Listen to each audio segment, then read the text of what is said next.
The night in the futuristic city was alive with neon lights casting unnatural shadows across cold metallic surfaces. In this world, technology had reached its zenith, and humans and machines were woven into an inseparable fabric of existence.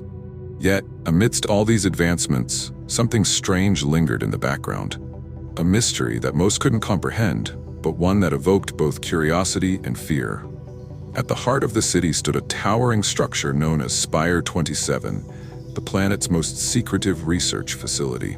Here, scientists worked on projects that surpassed the boundaries of human understanding.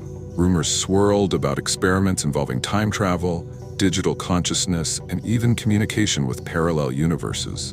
But no one truly knew what occurred within its walls, for those who entered either never returned or were irrevocably changed. One fateful night, Ethan, a young and daring journalist, approached the Spire after receiving a cryptic message on his personal device. The message contained only a few words. "There is a truth greater than you know. Come alone." Driven by an insatiable curiosity, Ethan decided to ignore the risks, convinced this was his chance to uncover the secrets shrouding the enigmatic tower. As he neared the Spire, a strange pressure filled the air, as though the very fabric of space trembled around him. The ground beneath his feet faintly vibrated, but he attributed it to the technological apparatus within. Still, there was an unsettling feeling, a sense of being watched. Brushing it off, Ethan pressed forward. He reached a partially open back door and cautiously pushed it ajar, stepping into a long, dimly lit corridor. The faint glow of white lights lined the walls, casting eerie shadows. Along the corridor, metallic doors bore unrecognizable symbols and faint whispers emanated from behind them. Venturing deeper, he entered a vast hall dominated by a massive screen displaying ever-shifting star maps. Small, pulsating points of light moved across the screen as if alive. Suddenly, the face of a woman materialized on the screen. Her features were almost human, but subtly alien, her diamond-like eyes glimmering with a mixture of wisdom and menace. "You are not here by accident, Ethan," she said, her voice calm yet laced with mystery. "We chose you because you seek the truth." Ethan hesitated, unable to form a response, before the woman opened a temporal window on the screen. Scenes of a desolate future unfolded, his city, now reduced to ruins, its inhabitants driven underground. The woman explained, "Humanity has pushed beyond its natural limits, tampering with cosmic laws. Now we stand on the brink of opening a gateway that may never close." Before Ethan could ask further, a powerful vibration filled the air. The screen flickered, and the walls behind him began to shift. Transparent, they revealed glimpses of other worlds moving in tandem with his own. Ethan saw strange, shadow-like entities gliding smoothly, radiating a menacing energy. One of them paused, fixing its gaze directly on him, as though aware of his presence. In that instant, the lights went out, replaced by the deafening sound of rhythmic, thundering beats like a colossal heartbeat. Panicking, Ethan attempted to flee, but the corridors began shifting, transforming into a living maze. The woman's voice echoed once more, now distorted. "You can either continue to seek the truth, or become part of this place forever." Desperation drove Ethan forward until he stumbled into a circular chamber housing a colossal machine spinning around a glowing cube at its center. The cube emitted an intense blue light, pulsating like a living heart. From the shadows, an elderly man appeared, as though summoned from another realm. His eyes, brimming with timeless knowledge, locked onto Ethan's. "This cube," the old man said gravely, "is the key to everything, but it could also be the end of all things." Breathless, Ethan asked, "What does that mean? Is this what caused all of this?" The old man's somber smile revealed both resignation and sorrow. "The cube is a gateway, not just across time but dimensions. Through it, we can see every possibility.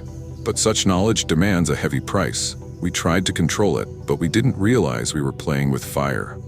"What are you saying?" Ethan pressed. "Did you create this chaos?" "We didn't create the cube," the man replied softly. "We found it. Or perhaps it found us. From the moment we brought it here, our world began to change. The walls between dimensions thinned. Now, other entities are trying to cross through."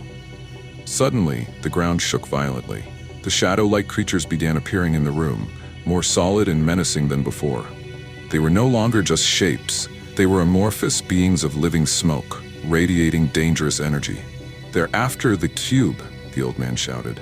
"If we don't stop them, it will be too late." "What can I do?" Ethan yelled back. "How do we stop them?" "You must enter the cube," the man said urgently, his expression tinged with dread. "You must close the gateway from within, but if you do, you may never return." Ethan froze, grappling with the weight of the decision.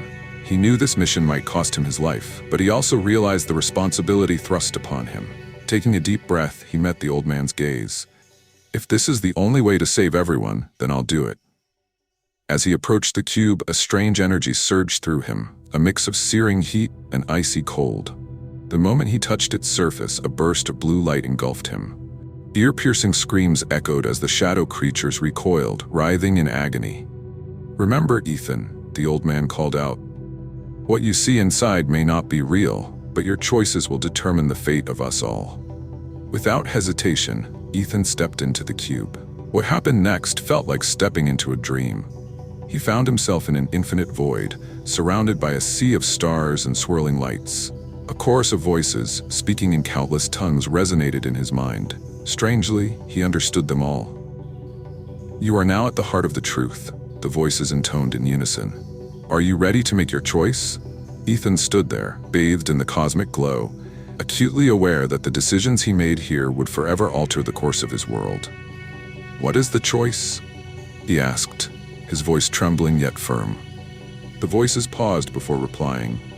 "You can rebuild the barriers between dimensions, but it will bind you here for eternity.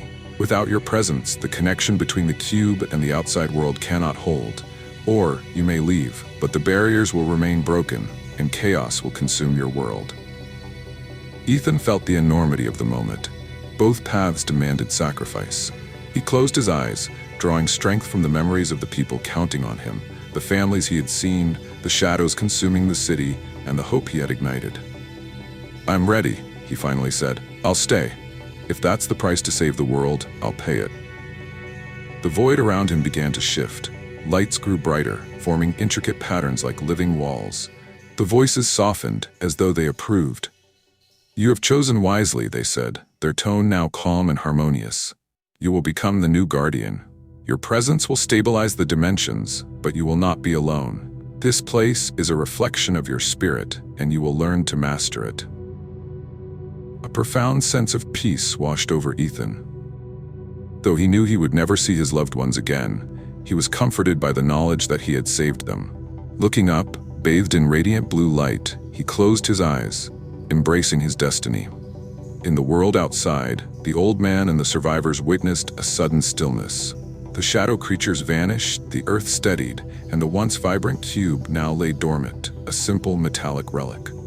"He did it," the old man murmured, gazing at the cube. "He sacrificed himself for all of us." Days turned into weeks, and Ethan became a memory to the few who knew the truth. The cube was buried deep within the earth, a silent testament to his courage. Though life returned to normal, no one forgot the darkness that nearly consumed them. And somewhere, between worlds, Ethan stood as the guardian of the gate, steadfast against the silence that once threatened humanity.